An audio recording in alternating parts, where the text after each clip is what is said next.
दोस्तों, समंदर की गहराइयों से लेकर अनंत अंतरिक्ष तक भारत और फ्रांस ने एक ऐसा गठजोड़ तैयार कर लिया है जिसने वॉशिंगटन से लेकर बीजिंग तक भारी खलबली मचा दी है। ये कोई आम डील नहीं है। ये 1 लाख करोड़ रुपए से ज्यादा का वो बड़ा प्रोजेक्ट है जो भारत की सुरक्षा को रणनीतिक स्वायत्तता यानी खुद के दम पर फैसले लेने की पूरी ताकत दे रहा है। रक्षा मंत्री राजनाथ सिंह और फ्रांस की कैथरीन वॉल्ट्रिन के बीच हुई एक टॉप लेवल मीटिंग ने अगले 10 सालों के लिए एक ऐसा एग्रीमेंट लॉक कर दिया है जो दुनिया का पूरा पावर बैलेंस भारत के फेवर में झुका देगा। इस मीटिंग में एक बहुत बड़ा फैसला हुआ है, लेकिन ये तो सिर्फ शुरुआत है। असली गेम तो इसके आगे है। आखिर क्यों हॉर्मुज स्ट्रैट के भारी तनाव के बीच पूरी दुनिया आज भारत और फ्रांस के विदेश मंत्रियों की तरफ आस लगाए बैठी है? रूस जैसा पुराना दोस्त और अमेरिका जैसा सुपर पावर लाइन में खड़े हैं, फिर भी भारत ने अपनी नौसेना के सबसे बड़े प्रोजेक्ट के लिए सिर्फ फ्रांस को ही क्यों चुना? ऐसा क्या है फ्रांस की नेवल ग्रुप की उस डील में जो भारत को समंदर के भीतर एकदम अदृश्य और अजेय बनाने जा रही है? हवा में राफेल का खौफ तो दुनिया देख चुकी है, लेकिन फ्रांस की साफरान कंपनी के साथ मिलकर भारत अब कौन सा ऐसा महाइंजन बना रहा है जो फाइटर जेट्स की दुनिया पूरी तरह से पलट देगा? और सबसे बड़ा सवाल, अंतरिक्ष की रेस में एलन मस्क की स्टारलिंक को मिट्टी में मिलाने के लिए इसरो ने यूरोपियन दिग्गज यूटेलसैट के साथ कौन सा ढाकड़ मास्टर स्ट्रोक खेला है? तो चलिए बिना किसी देरी के इस पूरे जियोपॉलिटिकल सस्पेंस से पर्दा उठाते हैं। सबसे पहले बात करते हैं उस मिसाइल की जिसने दुश्मनों की नींद उड़ा रखी है, हैमर मिसाइल। ये कोई आम हथियार नहीं है। ये मीडियम रेंज की हवा से जमीन पर मार करने वाली एक शानदार गाइडेड मिसाइल है। आसान भाषा में समझें तो ये राफेल लड़ाकू विमान का सबसे प्रमुख हिस्सा है।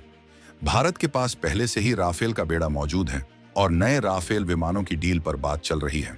ऐसे में सोचिए, जब राफेल जेट भी अपना हो और उसमें लगने वाली हैमर मिसाइल भी अपने ही देश में बन रही हो, तो इंडियन एयरफोर्स का भौकाल किस लेवल का होगा?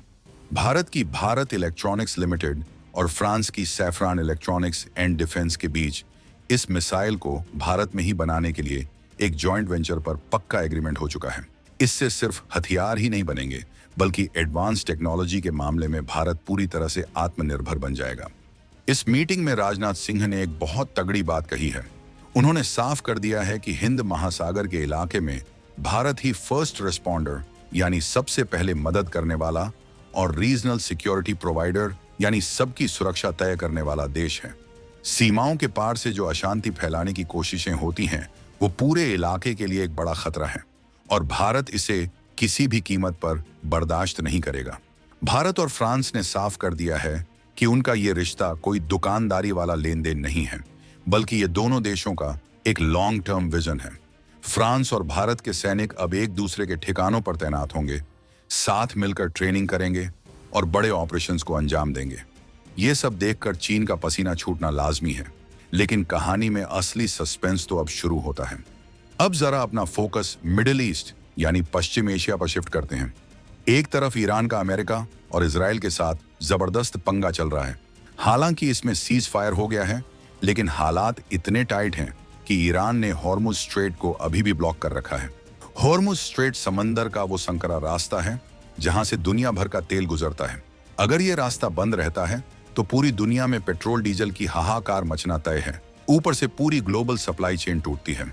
लेकिन इस महासंकट के बीच एंट्री होती है भारत की। दुनिया को इस क्राइसिस से बाहर निकालने के लिए भारत और फ्रांस आपस में हाथ मिलाते हैं। पेरिस के पास G7 देशों के विदेश मंत्रियों की एक बहुत बड़ी मीटिंग होती है। इस मीटिंग में हमारे विदेश मंत्री एस जयशंकर एक स्पेशल पार्टनर के तौर पर शामिल हुए। वहां उन्होंने फ्रांस के विदेश मंत्री जीन नोएल बैरो के साथ मिलकर हॉर्मुज जलडमरू मध्य की सुरक्षा तय करने पर एक बहुत ही सॉलिड चर्चा की है। जयशंकर ने G7 के मंच से एकदम बेबाक अंदाज में दुनिया के सामने अपनी बात रखी। उन्होंने साफ कहा कि इस तनाव की वजह से जो एनर्जी क्राइसिस आ रहा है, जो खाने पीने और फर्टिलाइजर की कमी हो रही है, वो ग्लोबल साउथ यानी विकासशील देशों के लिए बहुत बड़ा सिरदर्द है। भारत और फ्रांस मिलकर ईरान के लगातार संपर्क में हैं और इसका असर देखिए। ईरान के विदेश मंत्री सैयद अब्बास अराघची ने पूरी दुनिया के सामने डंके की चोट पर कह दिया है कि ईरान के जो दोस्त देश हैं जैसे कि भारत, रूस और चीन, उनके लिए हॉर्मुज का रास्ता खुला हुआ है। यानी दोस्तों, जब पूरी दुनिया टेंशन में है तब भारत का रुतबा मिडिल ईस्ट में सिर चढ़कर बोल रहा है। लेकिन दोस्तों, समंदर के ऊपर का खेल तो आपने देख लिया, असली गेम तो समंदर के पानी के नीचे चल रहा है, जो किसी को नजर नहीं आ रहा। चीन लगातार अपनी नौसेना को बढ़ा रहा है। साउथ चाइना सी से लेकर हमारे हिंद महासागर तक वो अपनी घुसपैठ की कोशिश कर रहा है। लेकिन अप्रैल 2026 का नया भारत इन चुनौतियों का रोना नहीं रोता, बल्कि उनका इलाज करता है। भारतीय नौसेना अपनी ताकत को कई गुना बढ़ाने के लिए पूरे 1 लाख करोड़ रुपए से ज्यादा की 2 बहुत बड़ी पनडुब्बी डील फाइनल करने जा रही है। ये डील अगले साल के मध्य तक एकदम पक्की हो जाएगी। इसमें सबसे पहली और बड़ी डील है 3 नई स्कॉर्पियन पनडुब्बियों की। इस डील की कीमत करीब 36,000 करोड़ रुपए है। ये पनडुब्बियां मुंबई के मजगांव डॉक लिमिटेड यानी एमडीएल में फ्रांस की दिग्गज कंपनी नेवल ग्रुप के साथ मिलकर बनाई जाएंगी। इससे पहले भी भारत ने प्रोजेक्ट 75 के तहत नेवल ग्रुप के साथ मिलकर 6 स्कॉर्पियन पनडुब्बियां बनाई हैं, जिन्हें कलवरी क्लास कहा जाता है। इनमें आईएनएस कलवरी, खंडेरी, करंज, वेला, वागीर और वागशीर शामिल हैं। आखिरी पनडुब्बी जनवरी 2025 में नौसेना में शामिल भी हो चुकी है। अब आप सोचेंगे कि इन पनडुब्बियों में ऐसा क्या खास है। दोस्तों, ये डीजल इलेक्ट्रिक पनडुब्बियां हैं जिनका वजन 1500 टन और लंबाई 75 मीटर होती है। सबसे बड़ी बात, इनमें एयर इंडिपेंडेंट प्रोपल्शन यानी एआईपी सिस्टम लगा होता है। आम पनडुब्बियों को बैटरी चार्ज करने के लिए बार बार समंदर के ऊपर आना पड़ता है, जिससे दुश्मन उन्हें आसानी से पकड़ लेता है। लेकिन एआईपी सिस्टम की मदद से ये स्कॉर्पियन पनडुब्बियां बिना ऊपर आए लगातार 21 दिनों तक पानी के भीतर छुप कर रह सकती हैं। इनके अंदर खतरनाक टॉर्पीडो, एंटी शिप मिसाइलें और माइंस बिछाने का पूरा सिस्टम मौजूद है। ये पनडुब्बियां भारत की पुरानी पड़ चुकी रूसी किलो क्लास पनडुब्बियों को रिप्लेस करेंगी और समंदर में चीन के खिलाफ एक ऐसी अदृश्य दीवार खड़ी करेंगी जिसे भेदना नामुमकिन होगा। अब आपके दिमाग में एक सवाल जरूर आ रहा होगा कि आखिर भारत ने अमेरिका या रूस जैसे बड़े देशों को छोड़कर फ्रांस की नेवल ग्रुप को ही क्यों चुना। इसके पीछे एक बहुत ही गहरा जियोपॉलिटिकल सस्पेंस है।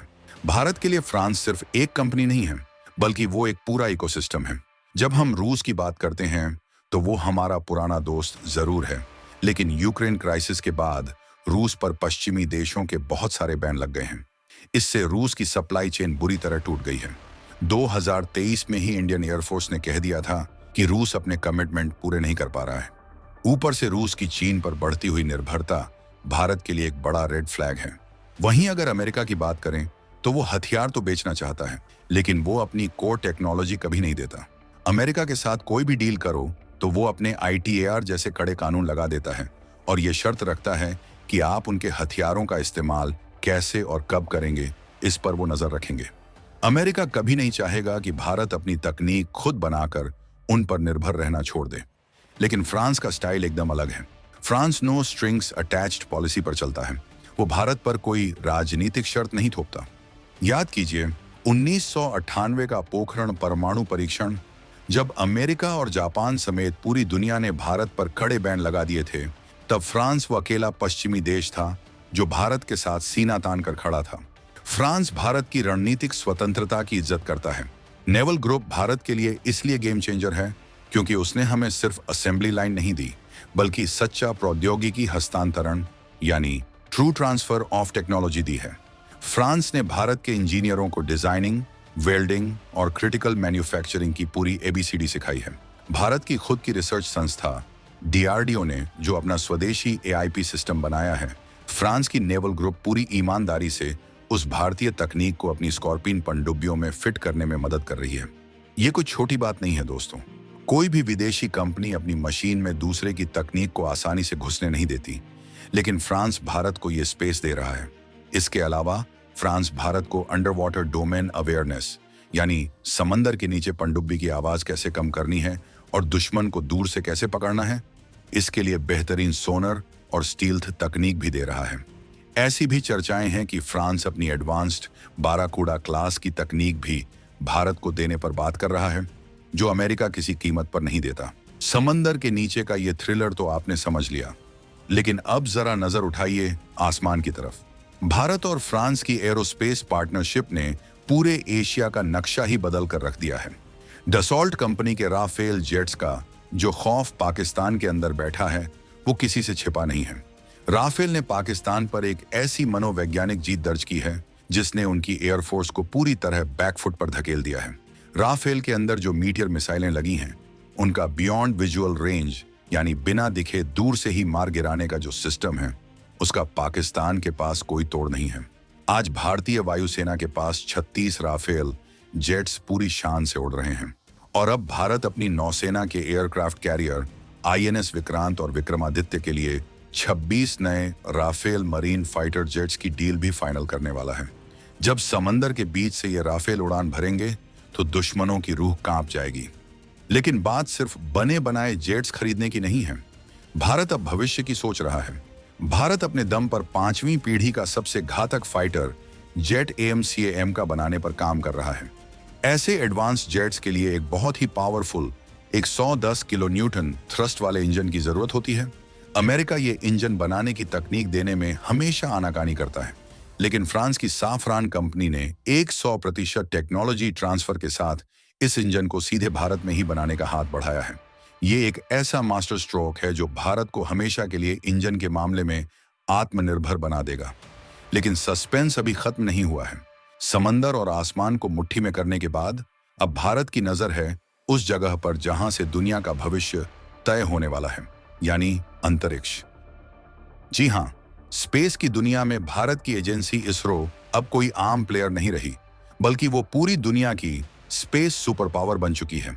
आप सभी एलन मस्क और उनकी कंपनी स्टारलिंक के बारे में तो जानते ही होंगे, जो पूरी दुनिया में स्पेस से हाई स्पीड इंटरनेट देने का काम कर रही है। स्टारलिंक का इस मार्केट में एक तरह से एकाधिकार यानी मोनोपोली बनी हुई है। लेकिन अब इसरो ने एलन मस्क के इस साम्राज्य को सीधे टक्कर देने की पूरी तैयारी कर ली है। यूरोप की बहुत बड़ी सैटेलाइट दिग्गज कंपनी यूटेलसैट ने अपने वनवेव सैटेलाइट इंटरनेट प्रोजेक्ट के लिए इसरो के साथ एक बेहद धाकड़ कॉन्ट्रैक्ट साइन किया है। वनवेव का प्लान भी स्टारलिंक की तरह ही पृथ्वी की निचली कक्षा यानी LIO में सैकड़ों छोटे छोटे सैटेलाइट्स का एक जाल बिछाना है, ताकि दुनिया के हर कोने में इंटरनेट पहुंच सके। इस वनवेव प्रोजेक्ट में भारत के सुनील भारतीय मित्तल की भी बहुत बड़ी हिस्सेदारी है। पहले ये सैटेलाइट्स रूस के रॉकेट से लॉन्च होते थे, लेकिन यूक्रेन क्राइसिस के बाद पश्चिमी देशों ने रूस पर बैन लगा दिया।